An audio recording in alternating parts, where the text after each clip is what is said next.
The sun was just beginning to rise over Brookhaven, casting a soft, golden light across the still, quiet streets.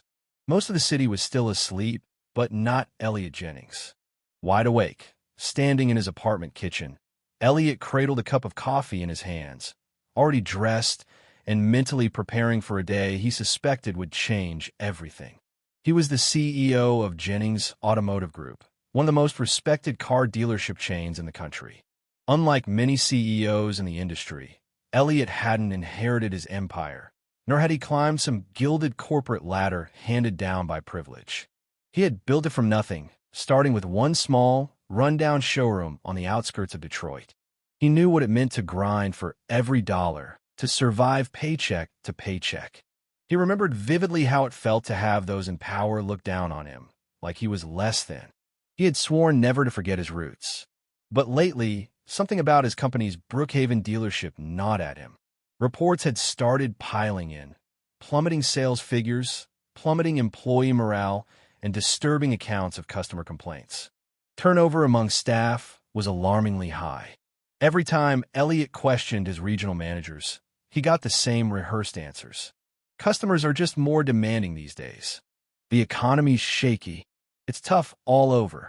But the whispers Elliot heard from lower-level employees painted a far darker picture of ruthless sales tactics, toxic leadership, and a widening gap between management and staff. Elliot knew something was broken, and he wasn't the type of man to sit back and let rot fester inside his company. So he was going to fix it himself. And that meant going undercover.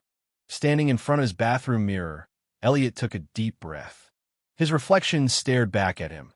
A man in his early 40s, with a strong jawline and eyes hardened by both struggle and success. His neatly groomed beard had become part of his image as a CEO, but that would have to go. He shaved it off slowly, deliberately. When he finished, he barely recognized the face looking back at him. He trimmed his hair shorter and added a subtle fade to make himself appear less polished, more like an average working-class guy. He pulled on a simple button-down shirt, slightly wrinkled, and a pair of well-worn jeans. No Rolex today, no designer labels, no custom-made shoes. Just a man looking for work. He chose the name Daniel Brooks, common enough to fly under the radar, but familiar enough to feel real. His cover story was simple: a former car salesman from an independent lot in Indiana, looking for a fresh start. Before heading out, Elliot practiced shifting his voice, dropping the smooth, articulate cadence he had learned over the years in executive boardrooms. Instead, he found a natural rhythm of his childhood in the South Side of Chicago. Because the truth was, people saw you differently depending on where they thought you came from. A black man walking into a dealership as CEO was respected. A black man walking in as a job applicant, well, that was a different story.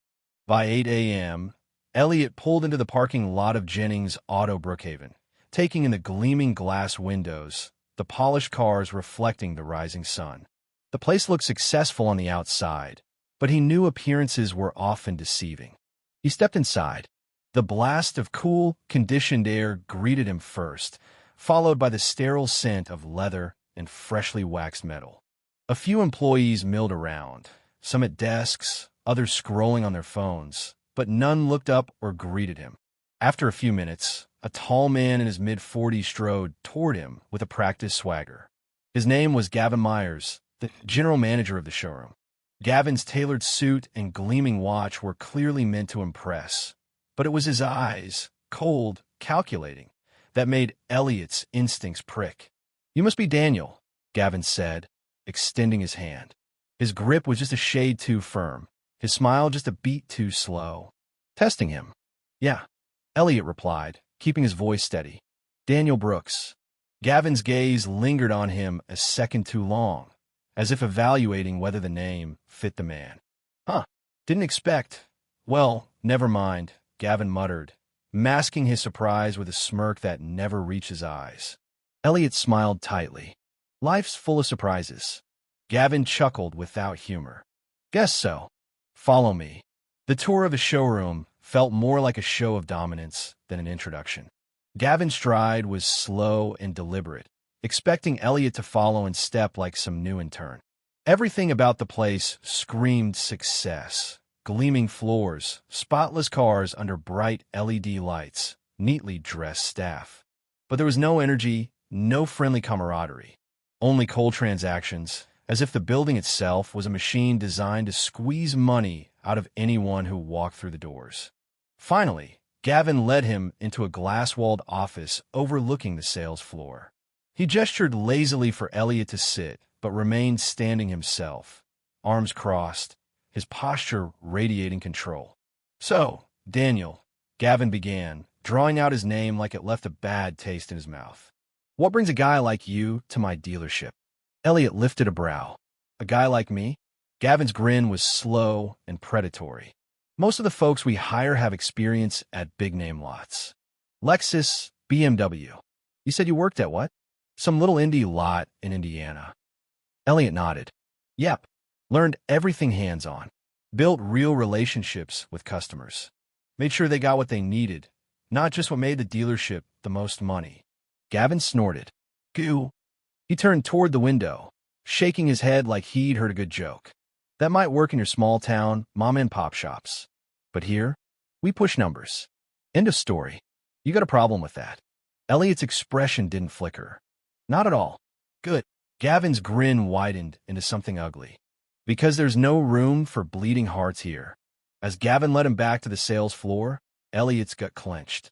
This wasn't a dealership, it was a predatory machine, and Gavin Myers was the one operating it. The rest of the morning passed in a blur of thinly veiled hostility and fake smiles. Gavin's top salesman, Connor Reed, took Elliot under his wing, but it wasn't a gesture of goodwill. Connor was sharp, fast-talking, and cold as ice. His first lesson for Elliot was simple: cutthroat, or cut loose. Connor pointed out another salesperson across the floor, a woman named Maya Daniels, as she spoke kindly to a young couple. "Maya still believes in the whole honesty thing," Connor sneered. "Sweet girl. Won't last long." Elliot made a mental note to speak to Maya later. But first, he watched as Connor pounced on a potential customer, an older gentleman, clearly cautious and on a tight budget. Within minutes, Connor had the man sitting in a luxury sedan he couldn't afford, pressuring him into extras he didn't need. By the end of the pitch, Elliot's hands were clenched into fists. The breaking point came later that afternoon. A young black mother came in, pushing a stroller. She was nervous, her grip on the handle tight, her eyes darting around as if she knew she didn't belong. She asked for an affordable used car, something reliable to get to work and daycare. Gavin swooped in like a hawk, all smiles and false concern. He pushed her toward an expensive model, far beyond what she could afford. When she hesitated, he turned the screws. Subtle, insidious pressure masked his charm. "You work hard. Don't you deserve something nice?" he murmured, glancing pointedly at her child. Elliot had seen enough. "Maybe she'd like to see something within her budget," Elliot said, his voice cutting through the room. The entire showroom froze. Gavin turned, slow and dangerous. "What was that, Daniel?" "You heard me," Elliot replied evenly. "She came in for a car she can afford. Maybe we should respect that." Gavin's smirk faded. He stepped close, voice dropping. "You sure you want to do this?" "Already doing it." Gavin stepped back, waving a hand mockingly. "Fine, be my guest." Elliot led the woman to the used cars. She left with a reliable sedan at a fair price. Gavin glared daggers in Elliot's back the whole time. By closing time, the dealership was simmering with tension. Gavin cornered Elliot in a break room. His threats were subtle, but the message was clear: fall in line or get out. But Elliot had other plans. The next day, Gavin gathered the team for a so-called motivational meeting. It was anything but. He called Elliot to the front, ready to humiliate him. "What's your goal here, Daniel?" Gavin sneered. "You think you're going to fix this place?" Elliot held his gaze. "Actually, yes. And I think now's the time." He pulled out his phone and hit play. Gavin's voice, recorded the day before, filled the room. Manipulating customers, mocking employees, using the word boy. When the audio stopped, Elliot tucked the phone away and lifted his chin. "My name isn't Daniel Brooks. It's Elliot Jennings, CEO of this company." The room went dead silent. "You're fired, Gavin." For once, Gavin was speechless. He stormed out, his power gone. Elliot turned to his team. "No more lies," he said. "No more intimidation. We rebuild the right way." At first, there was silence. Then Maya started clapping. Soon the entire room erupted in applause. It wouldn't be easy, but Elliot smiled as he realized this was the start of something better. YW checkmark if this story inspired you. Hit the like button and subscribe. Turn on notifications so you never miss a chance to start your day with real stories and valuable lessons.